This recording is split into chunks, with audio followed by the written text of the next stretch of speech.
Good morning, I'm Lindsey Hogan, and I'm going to talk about communication skills amongst the business world today.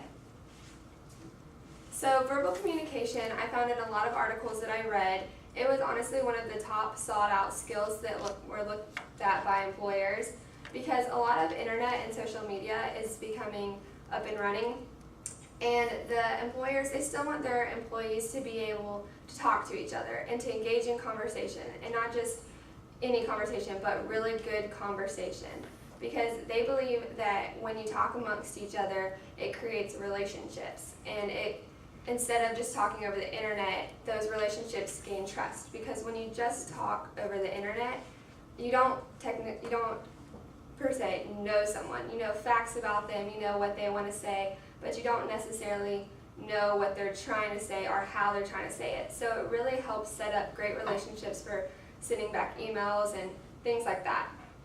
It also helps them because if you're just emailing each other, you can edit yourself, and that isn't the real you. You can sound really, really great, but when you're having one-on-one conversation, it's just how you say it and what comes out of your mouth, basically. And also it helps people to learn. When you're having good conversation, you're engaged, and that's one of the things that really helps each other learn, helps you learn. It helps you to throw out ideas and to think of new things, and which in reality will help the company.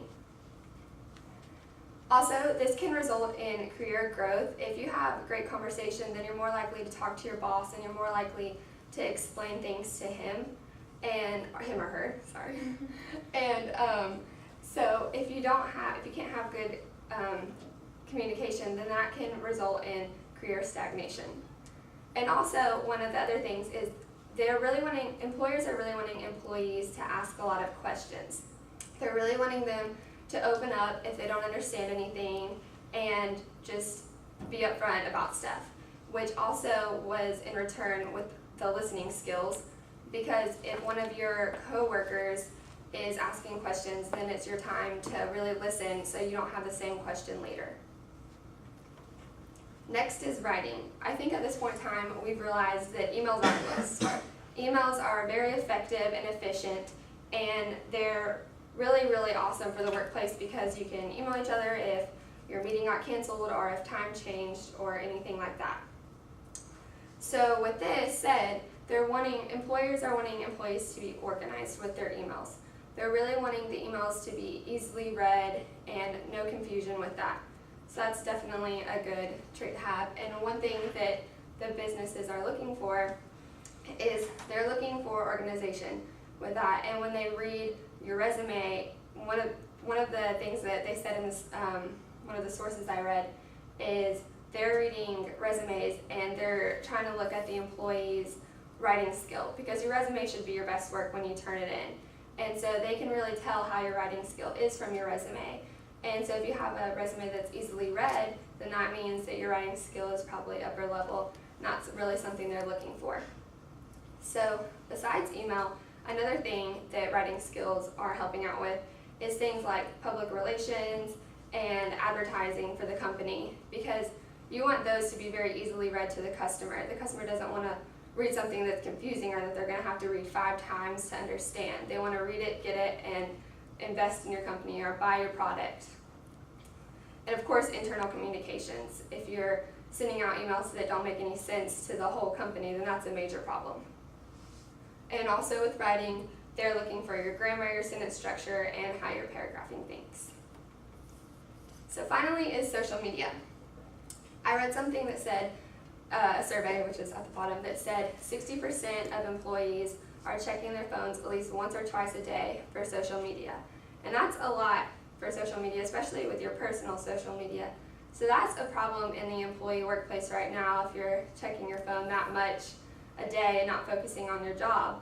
But social media can also be very, very important.